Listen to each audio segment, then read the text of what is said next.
Ftehim bejn il-Gvern u l-Malta Freeport Terminal se jwassal biex titwettaq l-ewwel espansjoni tat-terminal f'20 sena. Dan l-iżvilupp se jkun ta' benefiċċju wkoll għal residenti ta' Birzebbuġa.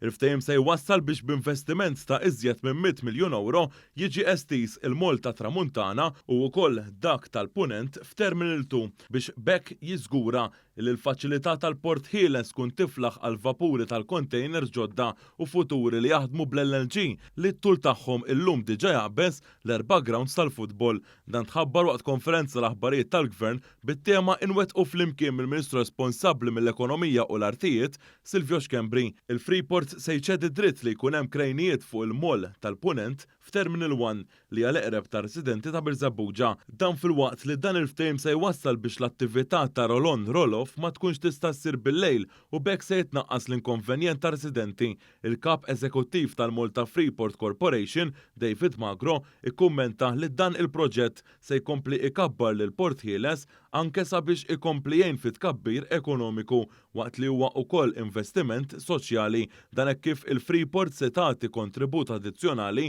ta' 300,000 euro lill-komunità bħala parti mill-impenn kontinwu tagħha lejn l-lokalità tal-madwar. Min-naħa tiegħu il-kap eżekuttiv tal-Malta Freeport Terminals, Elix Montebello, qal li dan il-proġett jingħaqad ma' kullana ta' proġetti li saru fl-aħħar snin fosthom dawk brabta mal-enerġija u t-teknoloġija. Dan l-investiment qed isir flimkien ma' investiment ieħor dak tax-short-to-ship. Sostna li dan il-proġett se jkun qed joħloq 160 impjieg ġdid u meta jitlesta l-investiment fil-faċilità minn mindu ġiet privatizzata se jisboq l-400 miljun euro. Montebello sostna li l-Freeport huwa ikkollegat ma' 120 port ieħor madwar id-dinja.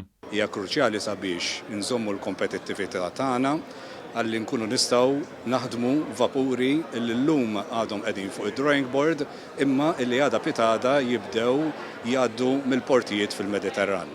Min-naħa tiegħu il-Ministru Silvio Xkembri qal li dan il-ftehim qed jilħaq bilanċ bejn aktar investiment u benefiċċji għar residenti ta' Birzebbuġa. Dik l-attività diġà laħqet il-massimu tagħha u allura konna qegħdin friskju li niġu f'sitwazzjoni li jekk inti ma tilħaqx għad-domanda li jkun hemm bżonn kollok riskju li anke ċertu vapuri jaqbżu l-pajjiżna minħabba iċ-ċokon ta' pajjiżna. Dik rajna kif nitlu għalija permezz ta' ħdidiet mal-Freeport li jkun tkabbir blend reclamation ta' 30,000 metru kwadru ġewwa l-Freeport, però dan isir b'rispett sħiħ lejn residenti ta' Birzebbuġa.